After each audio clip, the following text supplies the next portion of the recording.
देखिए सर, इससे पहले लेक्चर में जो जनरल प्रॉपर्टीज ऑफ मैटर है उसके बारे में कुछ बेसिक चीज़ें हमने देखी थी। अब उसी को आगे कंटिन्यू कर रहे हैं। उसमें एक चीज़ मैं दोबारा से आपको बताता हूँ।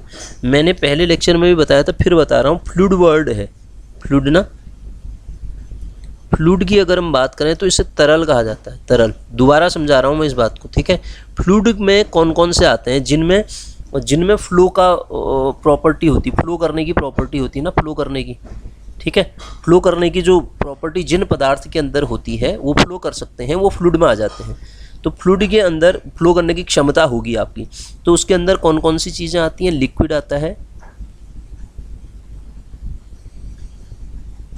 लिक्विड आता है और गैस आती है। ये फ्लूइड के अंदर आती है, ठीक है। फ्लो करने की इनमें जो प्रॉपर्टी होती है, इसके कारण ये होता है। तो अब पहले हम सर इसमें समझते हैं पास्कल का लॉ।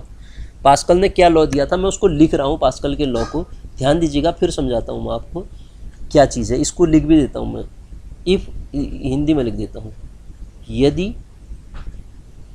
यदि गुरुत्वीय प्रभाव गुरुत्वीय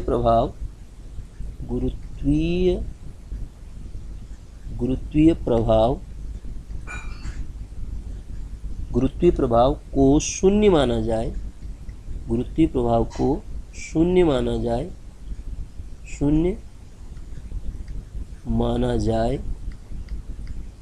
गुरुत्वीय प्रभाव को शून्य माना जाए, तो संतुलन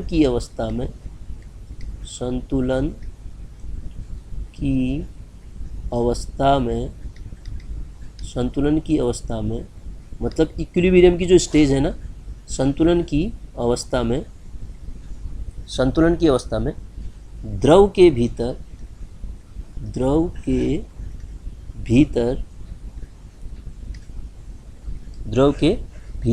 प्रत्येक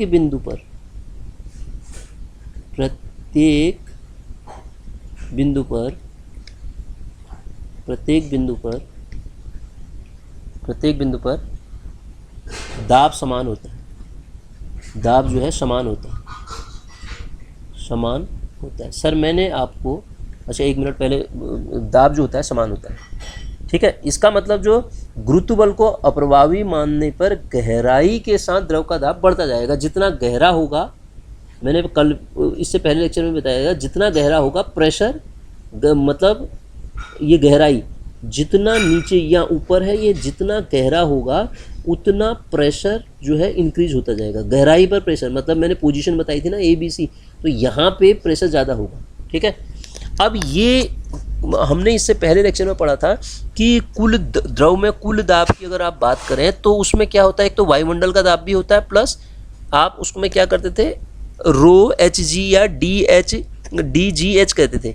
तो ये पास्कल लॉ कहता है यदि गुरुत्वीय प्रभाव को शून्य माना जाए, मतलब गुरुत्व का प्रभाव नहीं है, अगर इसको शून्य मानते हैं आप, तो संतुलन जो इक्विलिब्रियम की स्टेज है उसमें द्रव के भीतर प्रत्येक बिंदु पर दाब समान रहेगा। कहता है सर द्रव में हर बिंदु पर जो दाब होगा वो समान होगा। कब? जब आप गुरुत्व को नेग्लेक्ट कर देते हैं तो, ठीक है। ग्रेविटेशन वाला जो प्रभाव है उसको नेग्लेक्ट कर देते हैं, तो उस केस में द्रव के प्रत्येक बिंदु पर ये जो होगा आपका प्रेशर जो होगा समान होगा। इसे कहते हैं पास्कल का लॉ। एक और बोला उन्होंने, वो क्या है, मैं उसको भी बता देता हूँ। किसी बर्तन लिख दिया ना मैंने, किसी बर्तन में बंद, इसको आप लिख लेना अपनी नोट्स में, बंद द्रव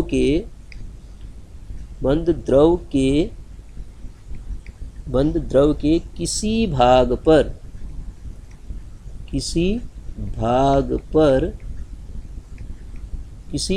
पर आरोपित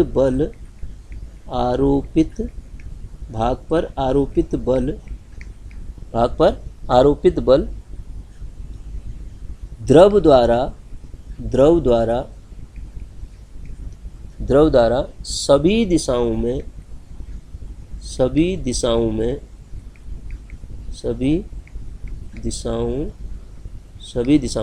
द्रव के अंदर की बात कर रहे हैं, ठीक है, सभी दिशाओं में समान मात्रा में समान मात्रा में वितरित होगा, वितरित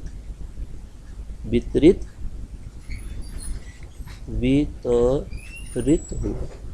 ठीक है, वितरित होगा। क्या कह रहा है सर, ध्यान दीजिएगा। वितरित होगा कहता है किसी बर्तन में बंद द्रव के किसी भाग पर, अगर आप बर्तन में द्रव को बंद करते हैं तो उसके किसी भाग पर अगर आप चेक करें, बर्तन में बंद द्रव के किसी भाग पर आरोपित बल द्रव द्वारा सभी दिशाओं में समान मात्रा में वितरित होगा। ठीक है, एक ही मात्रा उसकी समान होगी, मतलब कहने का मतलब ये हुआ। तो ये हुआ सर पास्कल का लॉ। ये पास्कल का लॉ आपके उसमें मेंशन है, ध्यान दीजिएगा।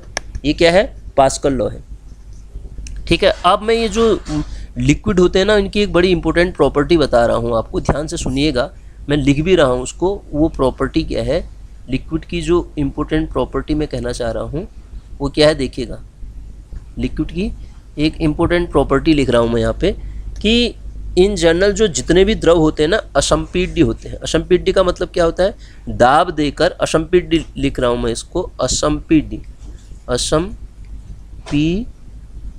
असंपीड्य होते हैं। ये असंपीड्य क्या चीज़ है सर, असंपीड्य की अगर हम बात करें, दाब देकर अगर आप उसको दाब देकर इनके आयतन को घटाया या बढ़ाया नहीं जा सकता, घटाया या बढ़ाया नहीं जा सकता। ठीक है ना, आप दाब दो, उसको प्रेशर लगाओ तो क्या घटा बढ़ा देंगे उसके, तो यही असंपीड्य है। ठीक है, यही क्या है, असंपीड्य है। अब आप मेरे से इसके जो प्रेशर के एग्जाम्पल की बात करेंगे, तो जैसे प्रेशर के एग्जाम्पल में आता है, जो भारी बोझा ढोते हैं ना, वो ट्रक के टायर बड़े चौड़े बनाए जाते हैं। ठीक है ना, और यूनिट एरिया पे जो प्रेशर पड़ेगा, ज़्यादा पड़ेगा ना, तो वो चौड़े बढ़ाए जाते हैं। ठीक है, इसी प्रकार वायुयान में कोई यात्री बैठा है, फाउंटेन पेन की स्याही जो होती है रिसने लगती है। उसका कारण क्या होता है, ऊंचाई बढ़ेगी तो दाब कम हो जाएगा। अभी हमने पढ़ा था ना, गहराई पे दाब ज़्यादा होता है, ऊंचाई बढ़ेगी तो दाब कम होने लगेगा। ऊंचाई बढ़ने पे दाब कम होगा, तो इसका मतलब वो जो होगा आपका, वो फाउंटेन पेन की जो इंक है वो रिसने लग जाती है। इसी प्रकार हाई ब्लड प्रेशर होता है ना व्यक्ति के, वायुयान में यात्रा करने की सलाह, हाई ब्लड प्रेशर है जिनका ना, उनको वायुयान में यात्रा करने की सलाह दी जाती है, क्योंकि ऊपर दाब कम होगा ना, शरीर में अधिक रक्तदाब के कारण उनके नाक से खून बाहर आने की संभावना रहती है। ठीक है ना, अगर उक्त मैं क्या बोल रहा हूँ, ध्यान से समझिएगा। मैंने शायद दी जाती है बोला ना, जो हाई ब्लड प्रेशर वाला होगा ना, हाई ब्लड प्रेशर वाला होगा, उसको जो वायुयान में यात्रा न करने की सलाह दी जाती है। सर मैंने शायद पहले गलत बोला हूँ, वो यात्रा नहीं करने की सलाह दी जाती है। यहाँ तो समझा रहा हूँ, फाउंटेन पेन से रेशने लगता है, तो उनको हाई ब्लड प्रेशर जिनका भी है, उनसे कहा जाता है कि आप वायुयान में यात्रा कम करें, में न करें। ठीक है, उसका रीज़न आपको समझाया मैंने, ये होता है। ठीक है, अब दूसरी चीज़ और बताता हूँ मैं, इसमें कुछ चीज़ें और बताता हूँ। मैंने आपको दोबारा बोल दे रहा हूँ मैं, जो हाई ब्लड प्रेशर जिनका होगा उनको वायुयान में बैठने की मनाही होती है। ठीक है, अब दूसरी चीज़ समझा रहा हूँ मैं आपको, ध्यान दीजिएगा आप। सॉरी, देखिए सर, आगे बढ़ते हैं हम इसी में जी, आगे कहानी समझाता हूँ मैं आपको। अब ये इनका प्रभाव, ये दाब का प्रभाव क्या पड़ता है, अगर हम मैं लिख भी देता हूँ इसको, गर्म करने पर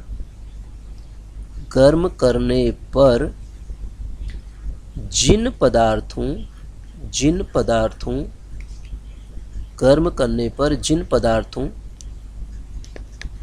के आयतन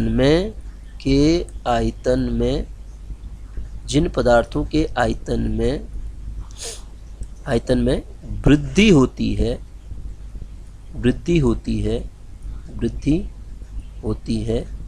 ठीक है, जिन पदार्थों के आयतन में वृद्धि होती है, अगर प्रेशर बढ़ाया जाए, मैं प्रेशर को इंक्रीमेंट कर रहा हूँ, प्रेशर बढ़ाया जाए तो उनका गलनांक जो होगा, उनका गलनांक क्या हो जाएगा, गलनांक भी बढ़ जाएगा। किसकी बात कर रहा हूँ मैं, जैसे मोम है, मोम को गर्म करोगे, आयतन में वृद्धि होगी ना, तो उनका गलना, उस केस में उनका गलनांक भी बढ़ जाता है। ठीक है, मोम हो गया, डालडा हो गया, नारियल हो गया, नारियल का तेल मतलब, तो ये इसके एग्जाम्पल है, ठीक है ना। कुछ में इसका उल्टा भी असर होता है, ठीक है। ये हमने क्या पढ़ा, पास्कल का लॉ पढ़ा, और ये प्रेशर का क्या इफेक्ट पड़ता है वो सारी चीज़ें पढ़ी। अब मैं आपको ये अगला चीज़ यहाँ पे लिखा हुआ है, ससंजक और आसंजक बल समझाता हूँ। बड़ा इंपॉर्टेंट टर्म है ये भी, ससंजक बल किन्हें कहते हैं और आसंजक बल किसे कहते हैं, ठीक है। सर ससंजक बल की अगर आप बात करें ना, ससंजक समान, एक जैसे, ठीक है ना, एक जैसे मतलब, एक जैसे कहने का मतलब है एक जैसे, एक मिनट, हाँ ससंजक बल लिखा है ना, ये ससंजक बल और आसंजक बल लिखा है। मैं इसकी डेफिनेशन भी लिख रहा हूँ, समान अणुओं के बीच लगेगा, ये समान अणुओं के बीच लगेगा, ससंजक बल समान अणुओं के बीच लगेगा, ठीक है। तो ससंजक बल समान अणु का मतलब ठोस में, गैस में, अरे एक ही समान के होंगे ना, अलग अलग नहीं होंगे।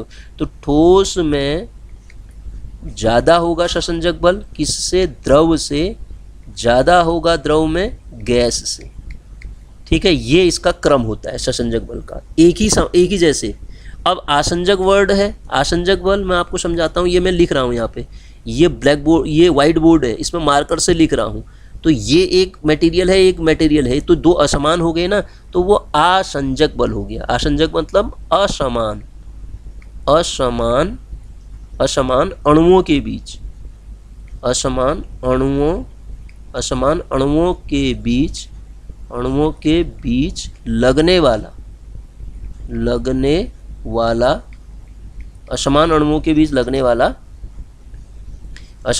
के बीच लगने वाला बल, ठीक है सर। असमान अणुओं के बीच लगने वाला बल क्या है, आसंजक बल है। जैसे आप चौक से ब्लैक बोर्ड पे लिखते हो, ये मार्कर से वाइट बोर्ड पे लिख रहे हो आप, ये आसंजक बल है, ठीक है। अब इसका एग्जाम्पल समझाता हूँ, जो एग्ज़ाम में भी कई बार पूछा जाता है, वो एग्जाम्पल से आप समझिएगा।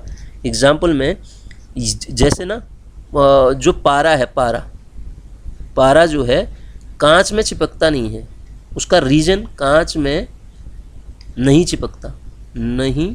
चिपकता। अब आप खुद समझ गए होंगे, चिपकता है, ससंजक बल समझ रहे हैं आप। ये जो पारा होगा, इसके अपने मॉलिक्यूल्स के बीच, अपने अणुओं के बीच ससंजक बल लगेगा। ये बल, ये जो कांच के साथ लगने वाला जो इसका आसंजक बल है, उससे ज़्यादा होगा, ठीक है ना। आप समझ रहे हैं, पारे का ससंजक बल मजबूत होता है, पारे का ससंजक बल मजबूत होगा, है ना। तो ये आसंजक बल से, इसलिए वो चिपकेगा नहीं, वो हट जाता है, ठीक है, कांच पर नहीं चिपकता है, ठीक है। अब इसका मतलब आसंजक बल का भी एग्जाम्पल यही हो जाएगा। आसंजक बल में पारा कांच पर नहीं चिपकता है, क्योंकि कांच में और इनके बीच में जो आसंजक बल है कमज़ोर होने के कारण, आसंजक बल कमज़ोर होगा इनके बीच में, ससंजक बल पारे का ज़्यादा होगा, इसलिए वो चिपकेगा नहीं। तो ये ससंजक बल आसंजक बल की हमने बात करी, ठीक है। आगे क्वेश्चन में आएगा, हम उसमें इसको और डिस्कस करेंगे, ठीक है। क्वेश्चन आएंगे, अभी मैं ज़रा सा जनरल से आपको थ्योरी समझा रहा हूँ, ऊपर ही है, ठीक है, डिटेल में नहीं समझा रहा हूँ मैं। हम क्वेश्चन ज़रा सा ही आप समझे रहेंगे तो आपको क्वेश्चन समझने में आसानी होगी, इसलिए मैं थ्योरी को समझा दे रहा हूँ ज़रा, ठीक है। अदरवाइज़ तो क्वेश्चन से ही समझाता है, इसमें ज़रूरी है समझाना, इसलिए मैं आपको यहाँ अलग से समझा रहा हूँ इसको। देखिए अगला है सरफेस टेंशन, ठीक है। पृष्ठ तनाव की अगर बात करें, टी से आप इसको डिनोट करते हो। टी की जो वैल्यू होती है, बल अपॉन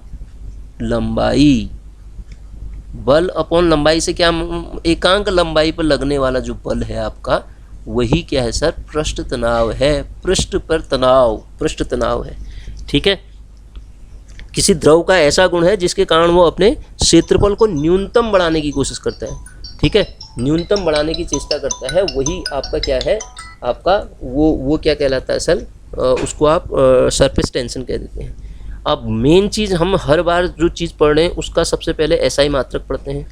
एसआई मात्रक सबसे पहले, ये सर मैं यदि एसआई मात्रक की बात करूं इसकी, तो आप समझ रहे हैं बल का क्या होता है, न्यूटन, और लंबाई मतलब मीटर, न्यूटन मीटर। और न्यूटन को आप किससे डिनोट करते थे, किलोग्राम फोर्स मीटर पर सेकेंड स्क्वायर अपॉन, यहाँ क्या हो जाएगा, मीटर कैंसिल, तो क्या आ जाएगा यहाँ से, किलोग्राम सेकेंड माइनस टू।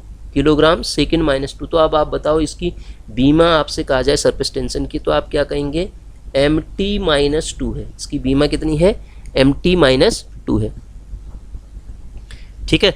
तो अब दूसरी चीज़ मैं आपको एक चीज़ और बताता हूँ इसमें। ये तो आपने पृष्ठ तनाव को पढ़ा, पृष्ठ तनाव ऐसा होता है, ठीक है।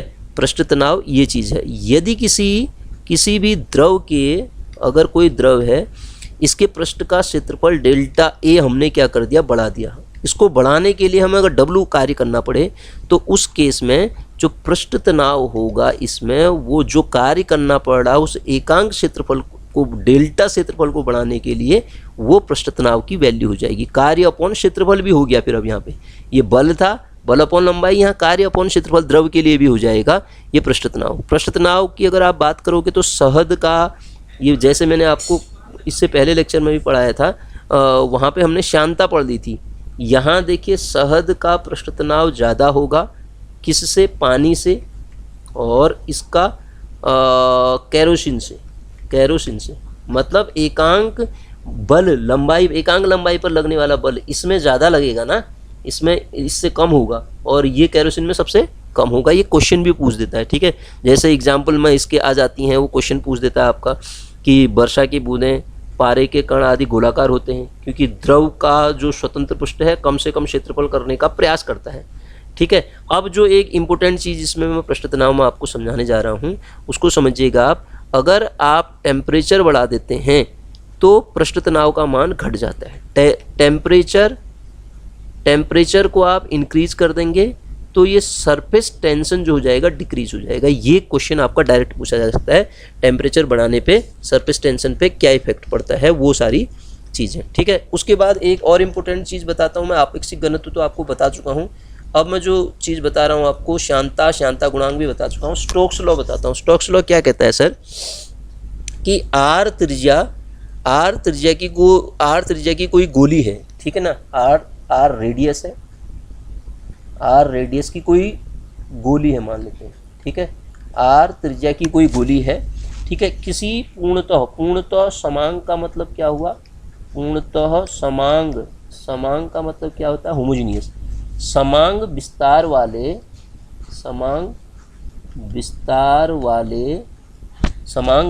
वाले तरल माध्यम, तरल क्या होता है आपको पढ़ा चुका हूँ, तरल माध्यम से v वेग से गति करे, ठीक है, गति करे। आर रेडियस की कोई गोली है, पूर्णतः समांग विस्तार वाले तरल माध्यम में v वेलोसिटी से यदि वो गति करती है तो जो श्यान बल होता है, श्यान बल किसे कहते हैं हम इससे पहले समझ चुके हैं।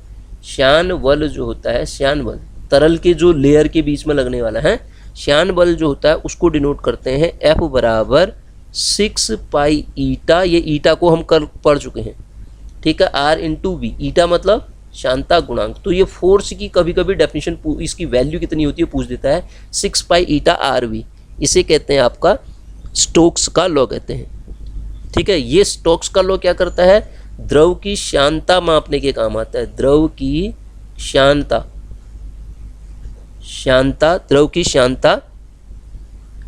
मापने में स्टोक्स का लॉ काम करता है, मतलब ये स्टोक्स लॉ इसकी श्यानता मापने में काम करता है, ठीक है। तो ये श्यानता की बात करी। उसके बाद मैं आपको बताता हूँ एक वर्ड और नीचे लिखा हुआ है, विकृति लिखी हुई है। विकृति क्या है, क्योंकि हुक लॉ आपके उसमें मेंशन है। विकृति की अगर मैं बात करूँ तो इसको भी, तो विकृति क्या चीज़ है, नाम से ही है, विकृति आगे कहते हैं ना। विकृति क्या है, लंबाई में परिवर्तन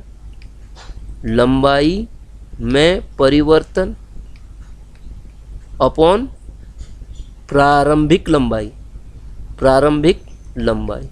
ठीक है। लंबाई में परिवर्तन अपॉन प्रारंभिक लंबाई, ठीक है। परिवर्तित लंबाई और मूल लंबाई के अनुपात को कहते हैं। विकृति क्या है, परिवर्तित लंबाई और मूल लंबाई के अनुपात को कहते हैं। सर देखिए यहाँ भी लंबाई है, यहाँ भी लंबाई है, तो इसकी बीमा कहा जाए तो बीमाहीन हो जाएगी, बीमाहीन। इससे पहले लेक्चर में भी मैंने आपको एक बीमाहीन राशि बताई थी। वो क्या बताया था आपको, अगर आपको याद आ रहा है तो इससे पहले लेक्चर में हमने रिलेटिव डेंसिटी पढ़ी थी, आपेक्षिक या सापेक्षिक घनत्व। उसमें भी ऊपर घनत्व नीचे भी घनत्व आ रहा था ना। आपेक्षिक घनत्व क्या चीज़ होती है, पदार्थ के घनत्व को आप पानी के घनत्व से पदार्थ के घनत्व को पानी के घनत्व से डिवाइड करते हैं तो रिलेटिव डेंसिटी मिलती है, रिलेटिव डेंसिटी मिलती है। तो यहाँ भी घनत्व, यहाँ भी घनत्व, ये भी विमाहीन थी।